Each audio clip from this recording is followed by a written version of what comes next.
મારી ભાષાની ચિંતા કરવાના બદલે આ પાંગરવાની કરતૂતોની ચિંતા કરો. આટલા કેમેરાની સામે કહું છું અને જવાબદારી પૂર્વક કહું છું. ગઈકાલે રાજ્યના મુખ્યમંત્રીને મેં પત્ર લખીને એવું કીધું. શું લખ્યું મેં પત્રમાં?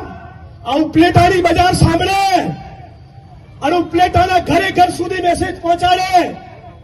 આ વડગામના ધારાસભ્યએ ગુજરાતના મુખ્યમંત્રીને પત્ર લખીને એમ કીધું કે રાજકોટની ક્રાઇમ બ્રાન્ચમાં એક આરોપીને બીજા આરોપી સાથે મુખ મૈથુન કરાવવામાં આવે છે, ગુદા મૈથુન કરાવવામાં આવે છે.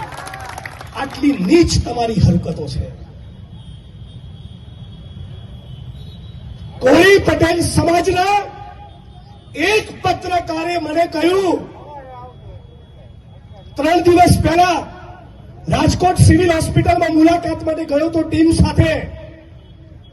એમણે કહ્યું કે એક બિલ્ડરના કહેવાથી, એક બિલ્ડરના ઇશારે રાજકોટ ક્રાઇમ બ્રાન્ચના ડીસીપી જગદીશ પાંગરવાએ મને ઊંધો લટકાવીને 4 કલાક સુધી માર્યો, મારો પગ તોડી નાખ્યો અને મારા ગુદા માર્ગમાં પિચકારીથી પેટ્રોલ ભરી નાખ્યું.